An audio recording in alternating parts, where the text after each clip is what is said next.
So today I'd like to read you Where the Wild Things Are by Maurice Sendak. It is one of my favorite books. Where the Wild Things Are.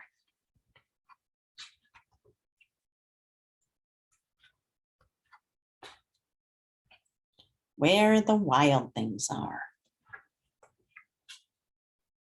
Where the Wild Things Are. Story and pictures by Maurice Sendak. Maurice Sendak did the pictures and the words, the author and the illustrator. The night Max wore his wolf suit and made mischief of one kind and another. It's not very nice. It's making mischief.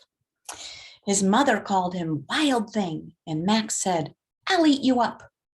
So he was sent to bed without eating anything. That very night, in Max's room, a forest grew.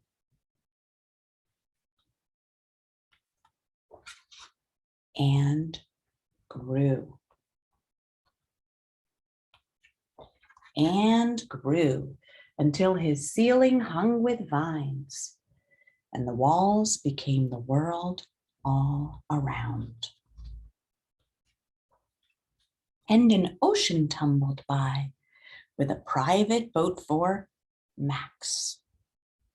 And he sailed off through night and day,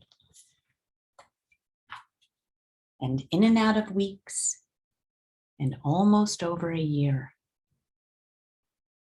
to where the wild things are. And when he came to the place where the wild things are, they roared their terrible roars and gnashed their terrible teeth and rolled their terrible eyes and showed their terrible claws. Ooh, they're wild things. Till Max said, "Be still," and tamed them with the magic trick of staring into their yellow eyes without blinking once. And they were frightened and called him the most wild thing of all, and made him king of all wild things. "And now," cried Max, "let the wild rumpus start." Wait till you see the wild rumpus. Oh, look at them with the moon. More wild rumpus hanging from the trees. More wild rumpus. What are they doing now? Max gets a ride on the wild thing. "Now stop," Max said, and sent the wild things off to bed without their supper.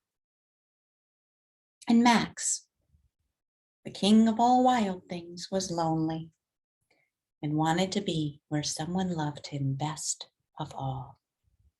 Do you know where he wanted to be? Yeah, he wanted to be home with his mommy. Then all around from far away across the world, he smelled good things to eat. So he gave up being king of where the wild things are.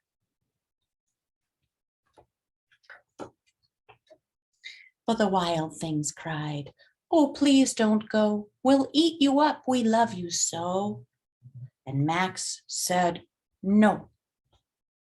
The wild things roared their terrible roars, roar, and gnashed their terrible teeth, and rolled their terrible eyes, and showed their terrible claws. But Max stepped into his private boat and waved goodbye.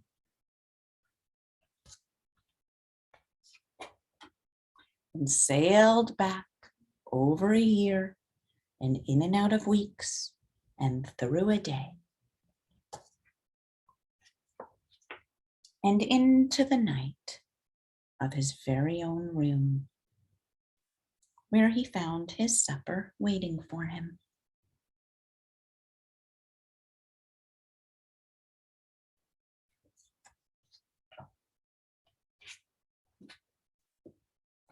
and it was still hot. What an adventure. Where the Wild Things Are by Maurice Sendak. If he sailed in and out of weeks and through a day and almost over a year to the place where the wild things are and did that whole wild rumpus, and then came back into the night of his very own room where he found his supper waiting for him, how could it still be hot? Let me know what you think. I'm Risa from Sing Into Reading. I love you. Keep singing.